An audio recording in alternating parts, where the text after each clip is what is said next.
Good morning. I'm Vikki Spruill, and I am so delighted to be here at our sea turtle hospital for the New England Aquarium, and I have been so looking forward to this particular conversation with Connie Merigo, who is our Director of Rehab and Rehabilitation here at the New England Aquarium. And we are so fortunate. I hope you guys can see down here, she's swimming around in the tank, but we have our enormous loggerhead turtle named Munchkin, who we're going to be talking a little bit about today. But before we get to that, I want to welcome Connie. Thank you. And I'd love to hear your story, Connie, about how you got here, how long you've been here, why this work is so important to you. Sure. Well, I've been here for quite a while. I started about 25 years ago. Wow. And Thank you. When I first came to the aquarium, I actually came because I was intrigued of why mass dolphin and whale strandings occur. So you were a mammal person to begin with. I was a mammal person, yes. My background had been marine mammals, in particular strandings, and it was of great interest. Why do these animals come ashore in mass? So 40, 50, 100 animals at a time. And at the time, I'd been living on Cape Cod, which is a big hotspot for these type of mass stranding events. So I came to the New England Aquarium, I started working in the rescue department, and my first fall here as a staff person, meaning autumn, sea turtles started stranding, and I was struck with some sort of fascination, curiosity. Back then, again, 25 years ago, very little was known about how to take care of sea turtles. So there was a lot of information on how to take care of small animals, your dog or your cat, but there were no medications and doses for how to take care of a sea turtle. Wow. And so I guess it was an underdog situation, and here I am. Oh, that's amazing. So I know we don't do this work alone, and if you could just share a little bit about the history of the program itself and who we're working with, who are our primary partners, and what are the roles we play versus some of these other partner roles. Sure. You know, the aquarium, when we were building the aquarium, which as we know is 50 years ago now. Yeah, happy birthday to us. Yes. We were already receiving calls during the construction phase of injured wildlife. And so, you know, we didn't have a rehab center then, but those calls continued. And I think one of the turtles that came in that actually needed rehab was in the late 70s. Wow. And they did take it in, and they rehabbed it, and started realizing then that they needed somewhere for these animals to go. And so by the mid to later 80s, we were rehabbing sea turtles and marine mammals. Yeah. And so we had the first rehab hospital for marine mammals and sea turtles of anywhere in the country. And so there actually is a grant, a federal grant that's named after our former president, John H. Prescott. Yeah. Because he was the one who decided this was important work. That is so meaningful, and you carry on that work now. Yes. With, I know Audubon is one of our partners. And yes, so we do have a lot of partners. You know, this is work that couldn't be done alone. So Mass Audubon at Wellfleet Bay manages all the beach walkers, and they have close to 400 people that walk the beaches at every tide as soon as Cape Cod Bay hits 50 degrees. And we are so grateful to all of those volunteers. Absolutely. That's how these turtles get here. Right. So they also have turtle drivers that bring up ambulances. So we have 2 ambulances a day that arrive that time of year. But we also work with other agencies, other aquariums, other rehab centers throughout the U.S. Who take some of these turtles to rehab them, because we would not be able to fit hundreds of turtles in this facility, so we stabilize them and then we move them to other facilities. One of the partners that helps us do that is an organization called Turtles Fly Too. Oh, yeah. And this is a nonprofit, and they arrange for volunteer pilots to fly the turtles. So that, and just numerous volunteers here on site that help us feed and clean and treat these turtles. And as I said, the network, there's a National Sea Turtle Network and a Greater Atlantic network that helps us. So it really takes a village. It takes a network of villages that's really true. That's to protect very true. these turtles. So this may seem like a strange question to ask you, but why should we care about these turtles? And you know, you take great care with each and every one of them. We're going to talk about Munchkin, who has been swimming back and forth in front of this window to get a look at the camera, I think. But each and every one of these animals is special. And so why is it that we should care, and why do you care? That's a great question. I do get asked that a lot, and you know, for me, there's several reasons, and one is welfare. Yeah. In that every turtle that strands on Cape Cod is there for a reason. It's sick, it's injured, it is cold shocked, cold stunned. There's no nesting in our area, so turtles should not be on the beach. And some of these animals are very ill or have traumatic injury. And tell me a little bit about the patterns you see among those injuries. I'm sure there are 2 or 3 things that are contributing. Yeah, there are. Something that seems to be becoming more serious within at least the last decade is boat strikes. Yeah. And that's very difficult to see. Sometimes these animals come in with some fractures too severe for us to rehabilitate. And so we see a lot of that. We do see interaction with vertical line. And vertical line can be a boat mooring, recreational dive line, certainly fishery lines. So really any vertical line in the ocean is becoming a big problem for sea turtles. And you can tell because of the shape and nature of the injury itself, and our vets look at that and can diagnose. Yeah, so sometimes the line is still on them. Wow. And sometimes we go out and we actually work with turtles that are alive entangled. And through documentation, oh, here she comes. Through documentation of what those injuries look like, and we also have partners at the Center for Coastal Studies that do a lot of that work and are very kind to share their photographs, we can see what that injury looks like. And so sometimes they come in with a line and sometimes they don't, but the wounds are very suspect for a vertical line injury. And so they come here. What have you noticed over your many decades of observing this? Are you seeing more turtles? Are you seeing more of one thing or another? And then we'll talk about the happy part of it in just a minute. We are. There's a lot that I've noticed over my time here. First, the number of turtles coming in for cold stunning is increasing. So one of my first years here, I picked a naming theme that was the reindeer. How many reindeer? There are 8 reindeer? Yeah. So that tells you how many turtles were coming in 25 years ago.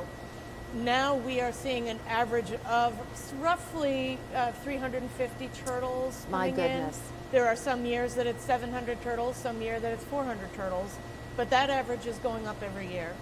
Just explain cold stunned for the folks watching who might not know what that means. Yes, good point. So cold stunning is a form of hypothermia. So it's when your body temperature drops below a level where you can continue to thrive. And so with sea turtles, what happens when they become cold stunned or hypothermic is they lose the ability to eat, to swim, so they aren't able to navigate anymore, and they're really floating at the surface, and they're the subject of wind. So when we get onshore winds that are very strong, we have really high numbers of turtles coming in.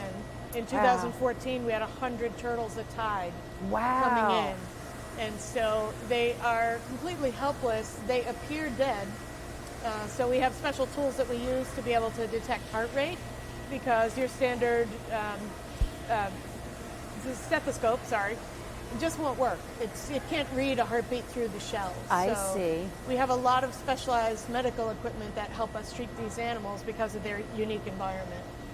So that's another place where I know volunteers really play an important role, because when you get these massive strandings like that, we need so many people to help transport, care, all of that. Yes, yeah, we are very lucky to have a great team of volunteers who have trained with us for years. We also have an intern program that is very popular, and they are really a key part of our program in the fall when the turtles are coming in so fast. And this is a typical period, October through Thanksgiving, kind of? It's really October through Christmas at least. Yeah. And so both major holidays, that is, can be a challenge. A lot of people would like to be home with their families, and we are so lucky to have such dedicated volunteers that they're here. Yeah, You know, that's and amazing. so it is amazing because they understand that every day makes a difference in the recovery of a turtle. So then tell me, once they get here, tell me what happens to them once they're in this facility. It's a very detailed medical program here. So they are all coming in because of hypothermia, but they need to be examined because there are a lot of secondary problems. So I already mentioned one, and that's boat strike. I mentioned another, which is entanglement. Sometimes these turtles come in with a piece of string or a line coming out of their oral cavity, so out of their mouths. Now we need to investigate that. So in addition to maybe a fracture case, we might have a case that we don't know what is on the end of that string. Is it a hook? Is it a balloon? And we do see that as well. Yep. Ingestion. But it's a mystery. Every case is a mystery. In human medicine, it would be called mass casualty, meaning something like 300 people on a plane that skidded off a runway that need treatment or need to be evaluated. That's the level of care they get here. So they come in, they'll get their physical exam. We do blood work. Every turtle needs to be looked at for its electrolyte balances, which is usually the most critical thing. And then we start with actual care, meaning if there's an infection, they'll be put on medications for that. And we're lucky enough to have a team of vets here that direct the medical program, and then a team of biologists that are here to carry it out. So earlier I asked sort of why we should care, and you definitely talked about the welfare part of this. But is it fair to say that you know, we hear a lot about the canary in the coal mine? Is it fair to say that these animals are sort of telling us what's going on in the ocean, and that if they're at risk, aren't we? Yes, very good point. And I'm glad you brought that up again, because another reason to do this work is conservation. Yeah. So of the sea turtle species, all of them are threatened or endangered, and we have some species that are critically endangered, meaning it is likely that within our lifetime they may be extinct. And that keeps me up at night. Yeah. So because it's been on our watch, essentially. it is on our watch, and they are a bit of a canary in a coal mine. There's some concern that the increase in numbers of turtles that are coming here may be linked to climate change. Yeah. We do know for a fact that the Gulf of Maine is the most rapidly warming body of water on Earth. Yeah. Turtles need warm water, and their forage survives well and thrives in that warmer water. And so this could open up a new sort of feeding ground for these animals. But then it gets cold rather quickly, Yes. and they can't find their way back. Exactly. So Yeah, once wow. it starts getting cold, they will try to migrate down the coastline, and they end up hitting Cape Cod, which is basically a geographical hook. It's a trap that juts out into the ocean, and they get stuck in there, we believe. So I think we need to now talk about this enormous loggerhead turtle, which was named Munchkin. I just love that. And I wonder, Connie, if you could tell us a little about her story and how she ended up here with you. Sure. Munchkin is a bit of a special animal, and really in the hearts of everybody here. We've not rehabbed a loggerhead this large, or Ridley or green even, any of the sea turtle species that come in cold sun. And so we're learning to be creative in treating her, in working with her because of her size. So she's over 330 pounds Wow. now. And when we lift her out for an exam, picture she's got these limbs Yeah. and she's moving her body weight. And now that she's healthy, she protests a little bit of that. She doesn't really want us to capture her for a physical exam.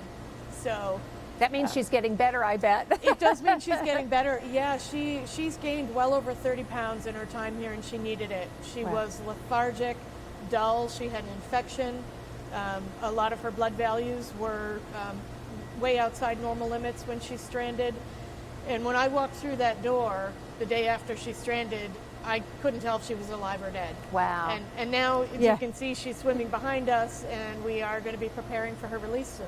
Oh, that's awesome, awesome. Yeah. And then what happens after the release? So let's talk about, setting all of these turtles free and sort of how that works. Yeah, the occasion itself is obviously one of the best days we have in this business, the release day. And in this case, in the case of a few of these other sea turtles, we are going to put a satellite tag on this turtle. So it's a It's a pretty simple procedure. We'll actually glue it to the top of her shell.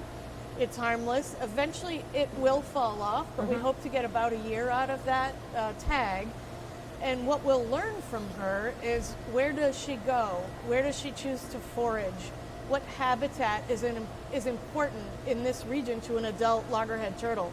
We don't know anything about adult loggerheads in this region. And that's just amazing to me. It is that it is, with all of our technology and all of our know-how as a population, there are still these deep mysteries around these animals that we really have to figure out. That's very true. We can't protect a habitat that we don't know exists. Right. So right. she's going to give us a glimpse into where the adults might be going, maybe spending their time.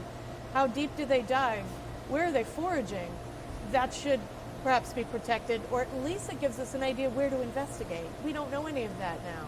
It's amazing. That is just, and so we've got to protect the ocean, if only to learn more about it, so we know. Yes. So we know what's happening. Well, I'm wondering if we have any questions from our viewers.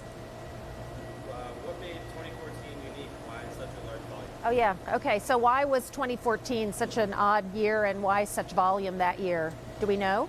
We don't know 100% why 2014 was such a significant year. Well over 1,000, I think it was over 1,300 turtles were recovered that year. 690 plus were alive. Over 732 actually came here, but a number of those were deceased. And that's a phenomenal number for any organization. It overwhelmed us here in the Turtle Hospital. It overwhelmed our partners in Wellfleet at the Mass Audubon, but we worked through it. We got a lot of help. National Aquarium in Baltimore, Virginia Aquarium, Mystic Aquarium. It's great. People really came to support us and helped us take care of the turtles. But in terms of why that happened, we really don't know, and that also keeps me up at night because it could happen again. Yeah. So we have been trying to prepare our intake protocols and just our rehab protocols to try to be more ready for when that happens. But that's a big number for any facility, and those 732 turtles came within several weeks. 600 of those came within 14 days of each other. My goodness. And that is a lot, especially for turtles that are so critical. They can't swim unless you're stimulating them and holding them. So we were very lucky to get the support from other institutions. Past volunteers, past staff came. It was amazing. The cavalry really showed up that year and helped us. That's terrific. Well, I think to close, I'd like to ask you, what can everyday people do to help protect these turtles? What kinds of advice do you have? That is my favorite question because there's so much that everyday people can do. Obviously, we're heading into Plastic-Free July, and that is really important for sea turtles. We do see balloons in their intestinal tract, in their esophagus, on necropsy when we find dead turtles on the beach. So making sure that if you allow those toys that you dispose of them properly. But reducing plastic, especially single-use plastic overall, is really important. A lot of that seems to end up in the ocean.